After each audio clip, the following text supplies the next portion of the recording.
Good evening. This is the news tonight. I'm Ishan Russell, and our focus tonight will be on the strengthening of the Indo-Russian ties, details of which we'll be discussing a little later. First up, the headlines we're tracking right now. Prime Minister Narendra Modi meets Vladimir Putin at the 15th India-Russia summit. Both sides signed 20 agreements in various fields. Uproar continues in the Lok Sabha for the second day over the conversions issue. Opposition stages walkout after government's reply.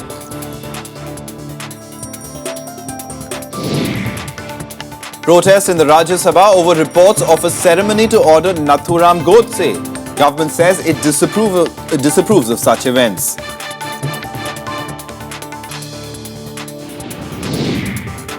And the police clear protest sites in Hong Kong, but adamant pro-democracy demonstrators pledge that they will be back.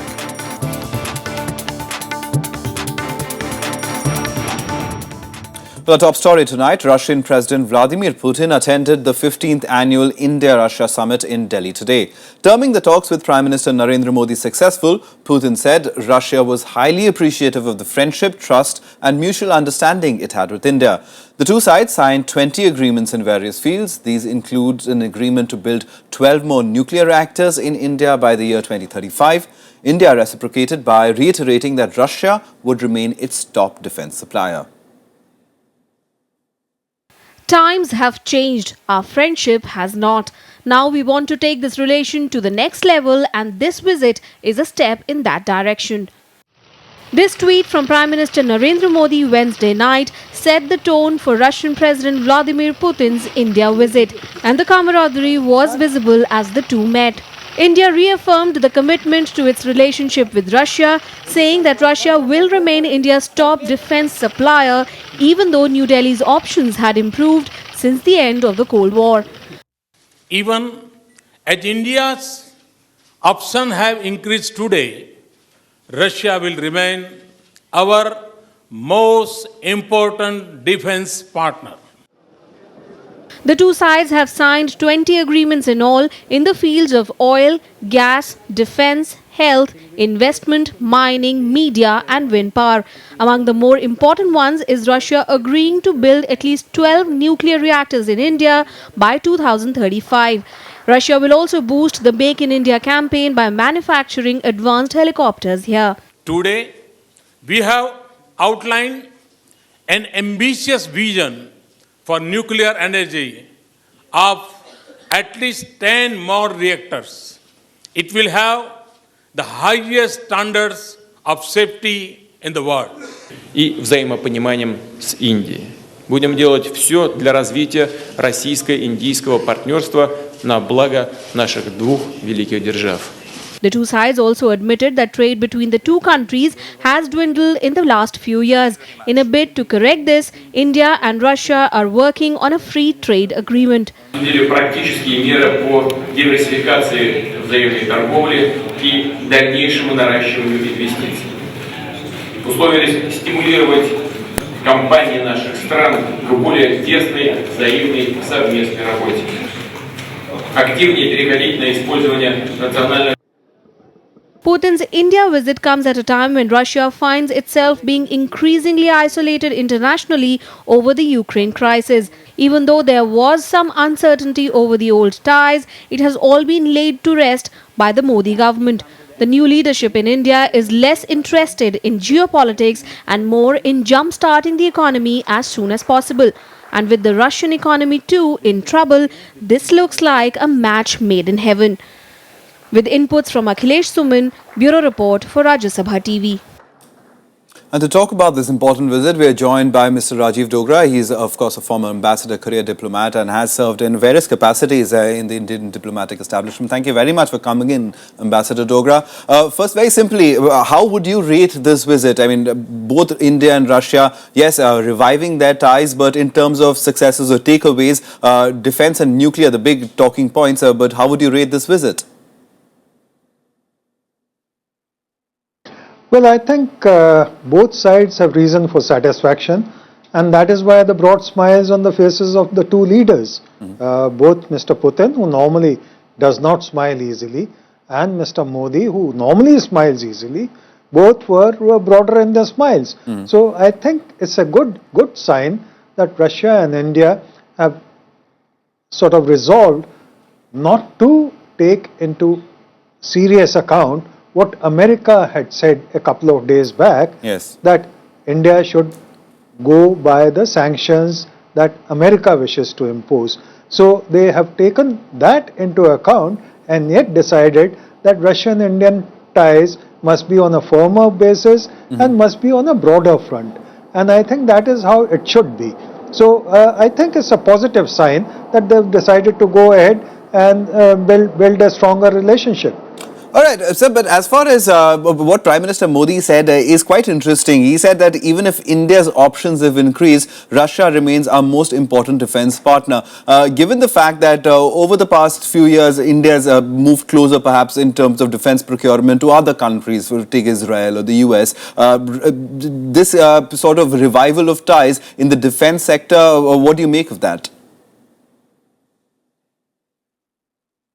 Well, I think it's a natural process that India had to diversify its sources of defense supplies, because when unfortunately Soviet Union was divided into 15 states, including Russia, Right. then a number of manufacturing units for spare parts and essential parts of defense equipment, starting from ships to aeroplanes, were distributed in countries which now came to be known as Ukraine, Kazakhstan, Uzbekistan, and so on. And there were practical difficulties for Russia to keep up with supplies of complete parts. So naturally, India, rather than letting its defense industry sink totally and its defense supplies dry up completely, had to go for other sources which were readily available. Right. So that was a natural process. Now there is a rebuilding of defense industry in Russia, and the BrahMos missile is one good example of what the two countries can do to cooperate with each other. So I think Russia will remain an important defense supplier, but we cannot ignore our own defense needs and necessities, Right. and that is why we have to go look for markets and suppliers wherever they are for the best quality defense equipment. All right, so let's also... This is a natural process which will continue as we build our Indo-Russian ties to a fuller level. All right, and let's also talk about energy cooperation, because that's the big takeaway. 12 new nuclear reactors that are set to be come about. Already Russia had committed. That takes it to a total of about 20 to 24 reactors, if I'm not mistaken. The Russian president has been somebody for whom energy has been a priority, and Prime Minister Narendra Modi has also come in on trying to make India energy surplus. So this is an area of cooperation that the two countries are quite happy to cooperate in. Well, let me tell you, I mean, I was involved with Kudan Kulam and a lot of other things vis-a-vis Russia. For a nuclear power plant to be set up on a global scale, it takes an average of 17 years from the first time you have signed an agreement with a country on to the first megawatt that flows out of the power plant. So it's a long-term project. All right. But energy need not be restricted to nuclear power. It's a good start, but that need not be the only energy relationship we have. We already have a good relationship going in the oil sector, for example, Right. Sakhalin, where we share the oil field and gas field with Russia. We should explore other ways and innovative ways of bringing Russian energy into India. For example, if we can think of bringing a pipeline from Turkmenistan through Afghanistan and Pakistan, which are equally dangerous, equally risky propositions, why can't we bring Russian gas or Russian oil through China into India? That's a practical proposition, because China in any case is a big importer, huge importer of Russian gas. So we should think in terms of projects like that, which have geostrategic significance and which also bind our countries in an even greater economic relevance. All right, we leave it at that, Ambassador. I'm sorry to interrupt you, but we leave it at that for now. Thank you very much for shedding light on such detail on these issues for us. Thank you very much for coming in and sharing your perspective. Moving on now, the issue of conversions in Agra figured in the Lok Sabha for the second day today. Opposition members demanded an immediate discussion on the matter. The issue triggered a war of words between the opposition and treasury benches, even as the government expressed readiness for a debate and possible legislation on conversions. The opposition demanding a discussion on the issue of conversions. Parliamentary Affairs Minister Venkaiah Naidu insisted there is need for a law to prevent conversions through the use of force and blandishments. What I appeal to all parties in the country is seriously introspect on this. Let there be anti-conversion laws in all the states. Let there be anti-conversion law at the center also. Let us all seriously work towards the progress. Earlier, the opposition criticized the alleged incident of forcible conversions in Agra. The Congress demanded a reply from the Prime Minister, while the TMC called for an end to such divisive incidents. जवाबदेही इस सदन में और इस देश के प्रति प्रधानमंत्री का बनता है और उनके तरफ से हम स्पष्टीकरण और जवाबदेही चाहते हैं। पूरा विश्व आज भारत को देख रहा है। टीटी कृष्णमाचारी और के मुंशी ने क्या कहा था आर्टिकल 25 पर जब बहस हो रही थी, आप इस तरह का कानून नहीं बना सकते कि आप कोई अपना मजहब तब्दील ना करे। कई भेदभाव हैं, उन सारे भेदभावों पर हम लोग यहाँ संकल्प लें, एक प्रस्ताव किया जाए, प्रस्ताव पास किया जाए। I am worried, and I again, through you, sir, appeal to the members of the ruling party. Sir, let us give up this divisive attitude. Earlier, the Speaker disallowed the notice by the opposition parties to suspend questioner, stating that it contravened rules. But the dissent by the members prompted her to adjourn the House till 12. During 0 hour, the government assured members that the discussion will be taken up after lunch hour. The protest continued after the House reassembled, leading to yet another adjournment till 3 p.m. When finally the discussion was taken up, the opposition walked out, stating that it was dissatisfied with the government's reply. Shyam Sundar and Pranab Goswami's report for Rajya Sabha TV. Now, the government is making all-out efforts to improve the conditions of farmers in India. This was said by Agriculture Minister Radha Mohan Singh in the Rajya Sabha that the government will soon also bring about a new insurance scheme for farmers. Besides this, 1,000 crore rupees have been set aside for the Pradhan Mantri Gram Sinchay Yojana that aims to take water to about 60% unirrigated farmlands across the country. During a short-duration discussion on the agrarian crisis in the country, Agriculture Minister Radha Mohan Singh admitted that there were several shortcomings in the policies regarding the farming sector. He also outlined the government's plans for farmers. 3 बैठकें हमारी हो चुकी है। एक बार हम सब प्रमुख नेताओं के साथ भी बैठेंगे और इसी वित्तीय वर्ष में निश्चित रूप से नई कृषि बीमा योजना लाएंगे। हम इतना ही सदन को और पूरे देश को भरोसा दिलाना चाहते हैं। Before the minister's reply, Congress leaders Anand Sharma and Digvijay Singh had highlighted the problems faced by farmers in the country. किसान की ये हालत है, आपने प्रोक्योरमेंट घटा दी, एक्सपोर्ट हो नहीं रहा, कीमत टूट गई, आत्महत्याएं चल रही हैं, यहाँ पे खेल तमाशा हो। किसान के भाव कम हो गए मार्केट में, लेकिन उपभोक्ता के भाव कम नहीं हुए। कपास सस्ता हो गया, कपड़ा सस्ता नहीं हुआ। धान सस्ता हो गया, चावल सस्ता नहीं हुआ। Samajwadi Party MP Ram Gopal Yadav said that the agriculture sector was being ignored. He asked the government to provide the right price to the farmer for his produce. जिनका कर्ज है बहुत बड़ा, जिन लोगों पे इंडस्ट्रियलिस्ट लेके और कॉर्पोरेट घराने के लोगों पे, उनको और कर्ज दे देते ताकि वो कमा सकें और रिपे कर सकें, लेकिन किसान के प्रति ये नहीं। जो वादा किया है वो निभाना पड़ेगा। आप ही ने कहा था, उम्मीदें आपने जगाई थी, इन्होंने भी उम्मीदें जगाई थी। जो हश्र इनकी उम्मीदों का हुआ, वादा नहीं निभाओगे, वही हश्र आपकी उम्मीदों का होगा। The issue of farmers' suicides was also raised. Some MPs spoke about genetic farming. Members also said that the use of pesticides needs to be regulated as it was making farmland infertile. Ravindra Sharan's report for Rajya Sabha TV. The reports of a ceremony in Maharashtra to honor Nathuram Godse triggered an uproar in the Rajya Sabha today. Under fire from the opposition, the government said it disapproved of such an event. The upper house saw two brief adjournments, in fact, on the matter.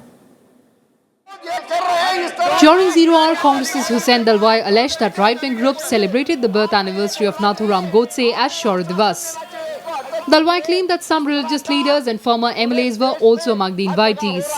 Mahatma Gandhi का खून करने वाले का शौर्य दिन जाहिर करना ये इस देश की परंपरा नहीं है। विकास की बात करते हो और इस तरह का समाज में दरार पैदा करने का MOS Parliamentary Affairs Mukhtar Abbas Naqvi denied the government is supporting Mahatma Gandhi's assassins. Sir ये इस तरह की अराजकता अराजकता तो अस्वीकार हम महात्मा गांधी का हत्यारा कोई भी हो हम महात्मा गांधी के हत्यारे को किसी भी तरह से महिमा मंडित किया जाए हम उसके खिलाफ हैं The minister's reply didn't satisfy Congress members who raised slogans and displayed photographs of the event. Deputy Chairman P.G. Kuran then adjourned the House till noon. The issue was once again raised when Rajya Sabha reassembled at noon for question hour. As the MPs reached the well, Chairman Muhammad Hamid Ansari adjourned the House for 15 minutes. The House is adjourned for 15 minutes. After the second adjournment, Deputy Leader of the Congress in the Rajya Sabha, Anand Sharma, demanded condemnation by the entire House. Which deals with the eulogizing of the assassins of the father of the nation. I would request, the Parliamentary Affairs Minister is here. I'm sure that neither he nor anyone who is part of the government will ever approve of such an action, and we cannot endorse that. So let the House be speaking in one voice on this and finish the issue. Thank you. That's what I'm suggesting. The government tried to distance itself from the controversy, but opposed attempts to name any organization for the incident. Sit down. There is no problem and there is no question of anybody accepting such a proposition, rejoicing a person who was responsible for the assassination of Mahatma Gandhi. There is no question of anybody associating or rejoicing with that person. I am saying on record, nobody, no organization, and that question of government question do not arise at all, accept this proposition of rejoicing the persons who are responsible for the assassination of Mahatma Gandhi. We should leave this, and bringing it here and then trying to defame organizations is not acceptable. The matter subsided after Naidu's reply and the House proceedings resumed soon afterwards. Kriti Mishra, Rajya Sabha TV. The central government today held a meeting with finance ministers of states and union territories to iron out the differences over the Common Goods and Services Tax. Finance ministers and representatives of all states and union territories held 3 rounds of meetings with finance ministry officials and the finance minister through the day. Finance Minister Arun Jaitley reiterated the government's commitment to compensate loss in revenues for states after GST is implemented.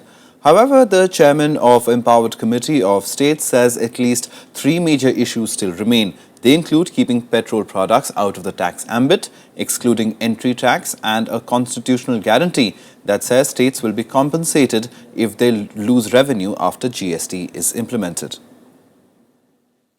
Petrol and petroleum products should be kept out of GST. We have told the Honorable Finance Minister that GST compensation fund should be created and it should be provided in the Constitution. The Common Goods and Service Tax, popularly known as GST, is described as the biggest tax reform since independence.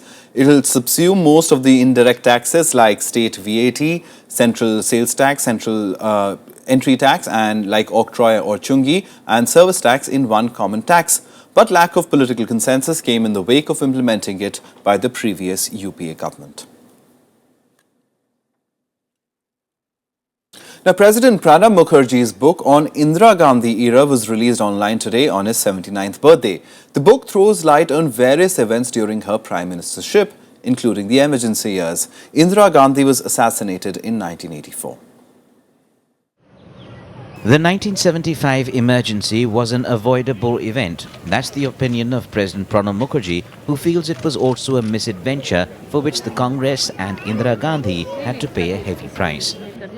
In his book, The Dramatic Decade, The Indira Gandhi Years, that was released on Thursday, the President has written his thoughts about the period in India when fundamental rights and political activity were suspended. Mukherjee says that then Prime Minister Indira Gandhi was not aware of the constitutional provisions when she declared the emergency, and that in fact it was Siddharth Shankar Ray who led her into the decision. Mukherjee also said that not surprisingly, once emergency was declared, there were a whole host of people claiming the authorship of the idea of declaring the emergency. These very people, according to him, soon took a sharp about turn before the Shah Commission. Besides the emergency, the 321-page book covers various other topics, including the liberation of Bangladesh, JP's offensive, the defeat in the 1977 elections, the split in the Congress, and return to power in 1980 and after. Bureau Report, Rajya Sabha TV. Now all the other national news and updates in Nationwide. The Delhi High Court has asked the centre to sketch out steps to regulate radio cab services in the city. The court said this is in response to a PIL seeking action against these services. The PIL was filed in the backdrop of the alleged rape of a 25-year-old woman by a cab driver. The court has also ordered Shiv Kumar Yadav, the Uber cab driver, to stay in judicial custody till the 24th of December. The Kerala government stares at a major crisis as its finance minister K.M. Mani has been booked by the Vigilance and Anti-Corruption Bureau. Allegations came after a preliminary inquiry was made by the investigating agency that the minister took a bribe from bar owners to make favourable decisions. The scam has rattled the Oommen Chandy government, with the opposition LDF demanding K.M. Mani's resignation. The CBI's closure report on Thursday has concluded that the Badayu sisters were not raped and murdered but committed suicide instead. This was due to a lack of forensic or circumstantial evidence suggesting rape or murder. The agency closed the investigations by dropping charges against the 5 accused. However, the CBI has recommended a probe against the state police for a botched-up investigation. The Sri Lankan Navy has arrested 27 fishermen from Tamil Nadu for allegedly crossing the international maritime boundary line and fishing in the country's waters. A lack of action from the centre and the state government has now forced the fishermen to boycott fishing indefinitely.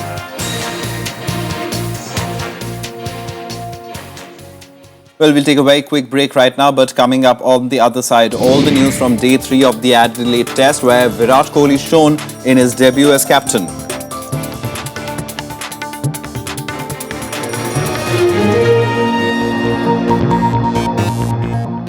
Welcome back. You're watching the news tonight. Now, all the international news. And trying to end pro-democracy protests, the Hong Kong police cleared the protest sites today. Police forces even arrested a few protesters as they remained adamant not to vacate the protest camps. "We will be back," they chanted, as the authorities dismantled the sites forcefully. Pro-democracy protesters bouncing back despite all efforts by the Hong Kong police to forcefully dismantle them. This is part of the struggle, the civil disobedience for democracy. And now the occupation has taken more than 70 days. And now the police are coming to clear the Umbrella Square. So we, of course, have to come and show ourselves. And if they want to arrest us, they can arrest us. The defiance came amid a crackdown in which police forces took over the main protest sites piece by piece. Down came the lines of colourful tents across a stretch of highway running through the heart of the city. Police dragged out the last remaining demonstrators one by one. A few people were arrested. Amid the crackdown, the political fault lines are deepening between Hong Kong and China. China remains adamant that it will firmly oppose any foreign intervention in Hong Kong's internal affairs. This amid China's travel bans on British lawmakers a few weeks ago. The clearance comes more than 2 weeks after authorities removed barricades from a protest site, sparking several nights of battles between demonstrators and the police. Authorities might be successful in bringing down the emblematic umbrella sculptures and tents, but the voice and spirit of pro-democracy protests still echoes in the hearts of people demanding full democracy. Bureau Report, Rajya TV. Now, with the climate change summit in Lima reaching its final days, India today reiterated its commitment to the fight against climate change. Environment Minister Prakash Javadekar expressed confidence that the UN Climate Summit is a stepping stone towards a post-2020 deal that will address genuine needs of developing nations. Meanwhile, thousands took to the streets in Lima in a protest march against changing climate conditions. Waving flags and playing drums, thousands of protesters from across the world joined the People's Climate March in Lima, where the UN Climate Summit is nearing its final days. Scientists say we're about to hit these tipping points of no return on climate. And the fact that negotiators are coming together in Lima is huge and positive. However, we still know we have so far to go. Speaking at the summit, Environment Minister Prakash Javadekar said India is committed to play its part in the global fight against climate change. Our ambition in post-2020 period is directly linked to the ambitious actions in the pre-2020 period by the developed countries. Calling for putting a limit to global warming, several Latin American leaders also met UN Chief Ban Ki-moon. Sabemos que si no alcanzamos un acuerdo en la próxima conferencia de París, es posible que estemos llegando demasiado tarde. El éxito de la COP21 del año próximo dependerá en buena medida de los acuerdos alcanzados acá. Hoy respaldamos la declaración de los presidentes de la Alianza del Pacífico en materia de cambio climático en la COP20, que recién ha sido leído y que se ha dado a conocer a la sociedad y a la opinión pública. International summits are held almost every year in the name of climate change, but it was indeed an eye-opener when a 9-year-old Ryan presented the UN chief with a box containing signatures from people across the world calling for action. This box holds the 2.2 million signatures of people all around the world that think that there's a chance that we can save the climate. Bureau Report, Rajya TV. Well, time now for all the other international news and updates in Global Buzz. The funeral of Palestinian Minister Zaid Abu Ein took place in Ramallah with full military honours. Palestinians are blaming Israel for his death, saying he died after being hit by a soldier and inhaling tear gas. Israel's Prime Minister called for calm and said the post-mortem showed Abu Ein had underlying heart problems. A suicide bomber killed at least 6 Afghan soldiers on the outskirts of capital Kabul. 11 others were wounded in the attack. The bomber was on foot and targeted a bus carrying troops. The Taliban claimed responsibility for the attack. Health officials in Sierra Leone discovered scores of bodies in a remote diamond mining area, raising fears that the scale of the Ebola outbreak may have been underreported. The World Health Organization said they uncovered a grim scene in the eastern district of Kono. A WHO response team is in Kono to investigate the sharp rise in Ebola cases. Sports news now, and on his Test captaincy debut, Virat Kohli led from the front in Adelaide, taking India to 369 for the loss of 5 wickets. Kohli scored his 7th Test 100 on the same ground where he had scored his maiden Test century. India would have been in a better position had Murli Vijay, Cheteshwar Pujara and Ajinkya Rahane pushed on after reaching their half-centuries. Kohli himself departed for 115 after taking on a Mitchell Johnson short ball. Australia's fast bowlers were not able to get much out of the easy-paced Adelaide wicket. The Test is now evenly poised, with the visitors trailing by 148 runs to Australia's score of 517 for 7 declared. And on to hockey now, where India are on a roll. Yes, they've stunned world number 4 Belgium 4-2 in the quarterfinals of the Champions Trophy. They've now set up a semi-final clash against Pakistan, who defeated Netherlands by the same margin earlier in the day. The goal makers for India include Dharamveer and Akashdeep. Well, that's the news tonight. Good night.